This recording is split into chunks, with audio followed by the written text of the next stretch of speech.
All right, let's jump in to something super important for a lot of folks out there. We're going to be looking at the challenges that autistic women face. Specifically, we're going to be focusing on how important self-advocacy and support networks are.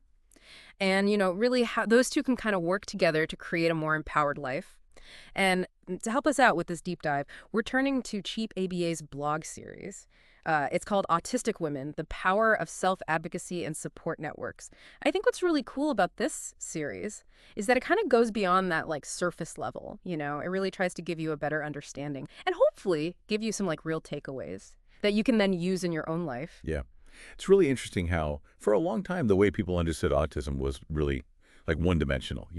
And because of that, a lot of women just kind of slip through the cracks, misdiagnosed, or like Bah. not diagnosed at all. And Oh, yeah. that's a big part of why these topics, like self-advocacy and having good support, are so important, especially for women. Yeah, absolutely. And actually, one of the stories in the blog really hit me. This woman, Sarah, she was talking about how she spent years just feeling like she was trying to fit into this box, and it just wasn't made for her. And it wasn't until she was able to actually connect with other autistic women and learn about this idea of self-advocacy that she finally felt seen, like people actually got her. And I think that's really what this deep dive is all about. It's like shining a light on these tools, showing how they can lead to that same feeling, Right. of understanding and empowerment. For sure. Okay, so let's Right. let's start with this whole self-advocacy thing now. Mhm. I know it can seem kind of intimidating at first, but Yeah. really, at its core, it's just being able to communicate what you need and standing up for yourself, standing up for what you deserve. Okay, so it's about like using your voice. But what does that actually look like? I mean, like in real life. Say you're at work and you're having a really tough time focusing because all the sensory stuff is just like too much. How do you even start to advocate for yourself in that moment? That's a really good question. And honestly, Mm-hmm. it shows why self-advocacy is something you really got to work on, especially for autistic women. So Yeah. in your example there, Yeah. instead of just suffering through it, Yeah. or pushing yourself until you just burn out, Mhm. self-advocacy might be like taking a minute Yeah. to figure out what you need. Maybe it's noise-canceling headphones, or maybe it's asking to move to a different spot, a quieter spot.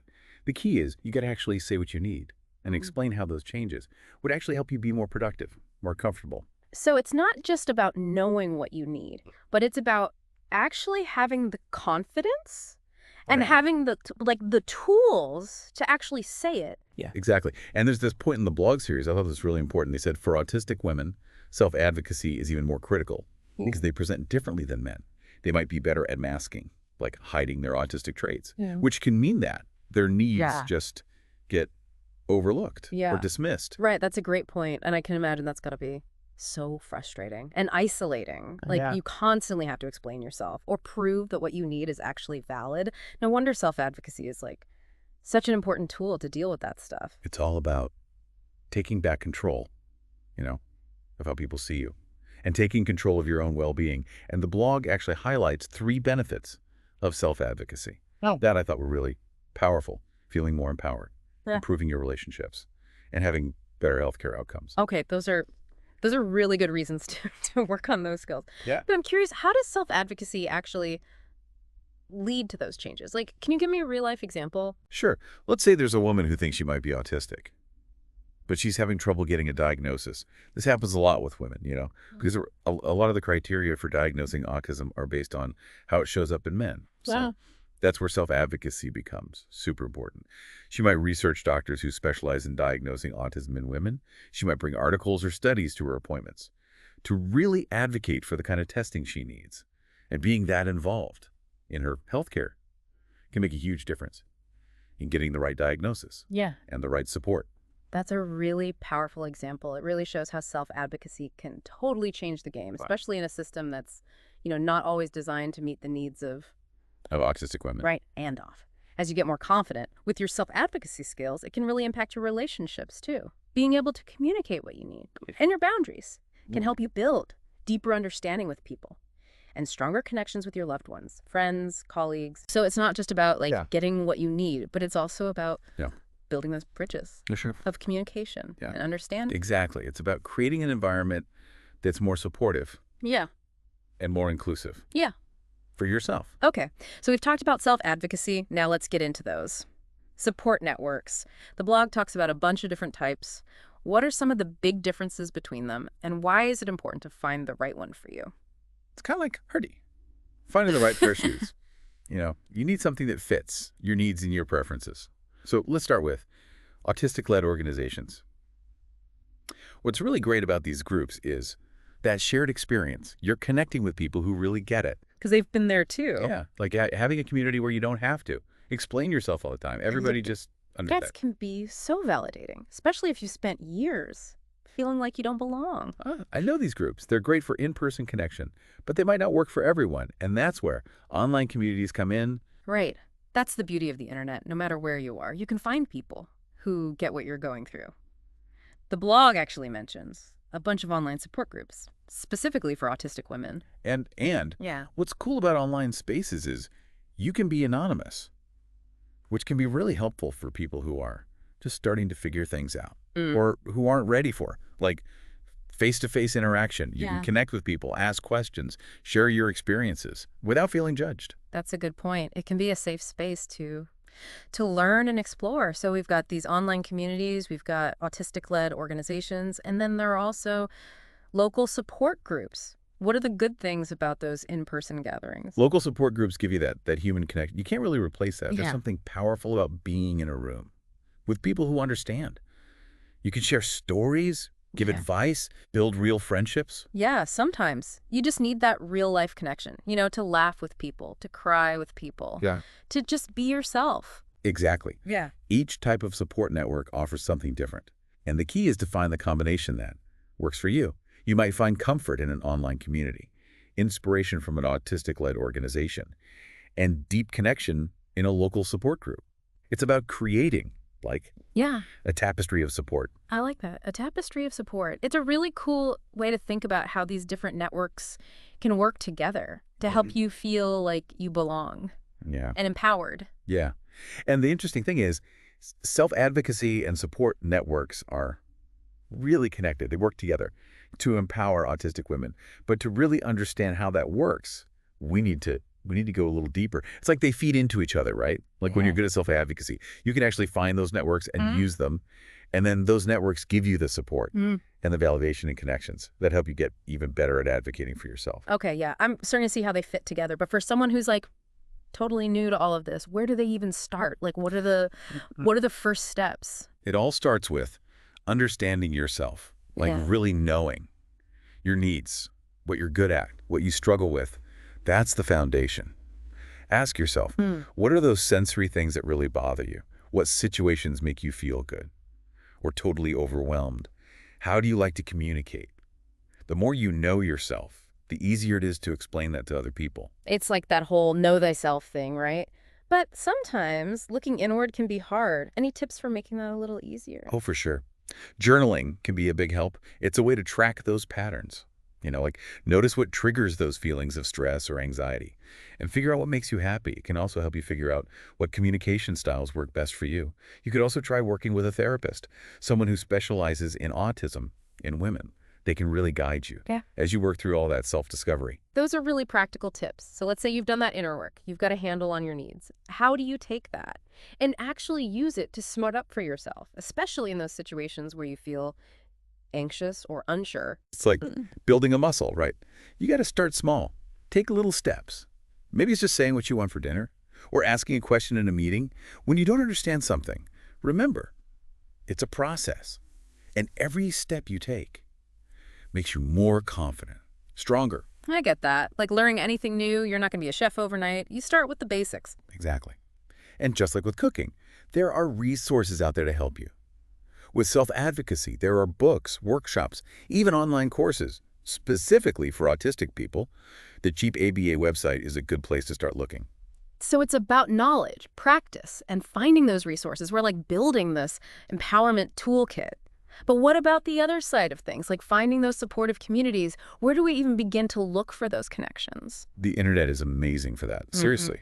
Start by searching for online communities about autism in women, Facebook groups, forums, support groups, all great places to connect with people who get it. It's like tapping into this collective wisdom, knowing you're not alone. And I bet there are tons of Autistic-led organizations doing great work too, right? Groups that are really focused on supporting and empowering women on the spectrum. Totally. There are national and local organizations that offer all kinds of resources, workshops, events, even advocacy stuff. A lot of them have online directories where you can find groups in your area. I really like the idea of those in-person connections too. Sometimes you just need that face-to-face. So let's say we've done our research, we found some potential support networks, online or in person. Yeah. Any tips for Yeah. making the most of those connections? Like, how do we know they're truly supportive? The key is to find what fits you. Don't be afraid to try different groups. See where you feel comfortable. Understood. You don't have to commit right away. Just explore, observe, and trust your gut. That makes sense. It's like trying on shoes. You want to make sure they fit before you wear them out. Exactly. And just like shoes, support networks come in different styles. Some groups are more social, focused on hanging out and shared interests. Others are more structured with the workshops or educational stuff. Some are mostly online. Others meet in person. It's all about what works for you. Okay, I'm feeling really motivated by all this. Like, we're putting together this amazing roadmap for self-advocacy and connection. But as we're talking about all these benefits, I'm also wondering about the challenges. Are there any roadblocks we should be aware of? That's a great question. And honestly, yeah, there can be challenges. One of the biggest ones is internalized stigma. Society has this really narrow idea of what autism looks like. And if you don't fit that, you might start to doubt yourself. Oh, I can see how that would be really tough. It's like this invisible barrier between you and the support you need. Exactly. And sadly, that stigma can even come from within the autistic community itself. Sometimes autistic women are judged or excluded Right. because their experiences are different. That's awful. So how do we fight that? How do we create an environment that's truly inclusive and supportive for all autistic women, no matter how their autism shows up? Education and awareness are so important. We have to challenge those narrow definitions of autism and celebrate the diversity of experiences. I'm glad you brought that up because I think it's important to remember that everyone's journey is different. What works for one person might not work for another. For sure, there's no one-size-fits-all solution. It's about finding what feels right for you. And that might mean trying different things, Yeah. making mistakes, and learning as you go. It's all part of the process, right? Even mistakes can teach us something. Totally. It's about embracing that journey with all its ups and downs and remembering that you're not alone. There are people out there who understand and want to support you. That's a great message. And it leads to what I wanted to ask next. How do we create those supportive spaces? How do we build communities where autistic women feel safe, heard, and empowered to be themselves? Creating those spaces requires a real shift in perspective, individually and collectively. And I think that's a perfect place to pause and gather our thoughts. All right, so we're back. And I'm really interested in this idea of creating those supportive spaces for autistic women. This is where all that talk about self-advocacy and networks really comes together, right? Definitely. To build these spaces, we need to change how we think about neurodiversity. Yeah. We got to move away from this idea that autism is a deficit, like it's something that needs to be fixed. Right. It's about recognizing and celebrating the strengths and perspectives Yeah. that autistic individuals bring. Exactly. Valuing those differences Yeah. and making spaces where they're not just tolerated, Yeah. but actually celebrated. And a big part of that is letting autistic people speak for themselves, giving them platforms to share their experiences, their insights, without being silenced. You know, in the blog series, so many women talked about feeling misunderstood. Even by people who cared about them, it made me realize how important it is for autistic women to have those spaces where they feel seen and heard. And that's where allies come in. People who aren't autistic can really help create those spaces. It starts with educating ourselves, challenging those stereotypes, and pushing for inclusivity. So it's not just about having the space, it's about the culture within that space. How do we do that? How do we make it a place of understanding and acceptance? We got to be mindful of our language, aware of sensory needs, open to different ways of communicating. Like someone might need a quiet place to chill, or they might communicate better through writing. It's about respecting those needs. And it's about listening and learning, right? Being curious and empathetic. Absolutely. And to create that welcoming space, we need to think about power dynamics. Autistic women often face this double bind. They're supposed to fit in. But they also have to deal with being neurodivergent. So to build supportive spaces, we have to break down those power structures and create a sense of equality and respect. So it's like leveling the playing field, where everyone feels safe to be themselves. Exactly. And remember, this is an ongoing thing. Creating these spaces, it's about learning and adapting and growing We're going to mess up sometimes, and that's okay. The important thing is to be open to feedback, to change our approach, and Yeah. keep working towards those inclusive and empowering spaces. You know, while we're talking about this, it makes me think about self-care too.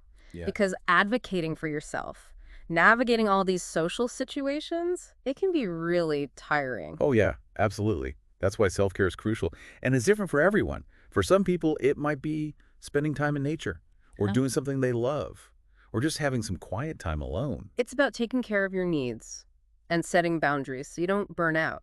And that includes setting boundaries within those support networks too, right? Totally. It's okay to say no if something feels overwhelming, or to step away from a conversation if it gets too intense. It's about finding that balance between connecting with people Hmm. and taking care of yourself. That's such a good point. It's about advocating for yourself everywhere. Exactly. And remember, building these spaces and those skills, Hmm. it's not a one-person job. We need to support each other, learn from each other, and celebrate each other's successes. It's about recognizing that we're all connected and making the world a better place for autistic women. Helps everyone. I completely agree. When we empower autistic women, we empower everyone. This deep dive has been amazing. We talked about the challenges autistic women face, the importance of self-advocacy and support, and how to create those inclusive spaces. It all comes back to this. Autistic women are not broken. They don't need fixing. They're strong and capable, Yeah. and they deserve to be celebrated. And the Cheap ABA blog really shows that. It's all about self-discovery, self-acceptance, and community. It really is. As we wrap up, I want to leave everyone with a question. How can you take what we've talked about today and use it in your own life? Whether you're an autistic woman, a family member, a friend, an ally, you can make a difference. So take that first step, and remember, you are not alone. And your voice matters. That's it for this deep dive. Until next time, keep learning, keep growing, and keep those conversations going.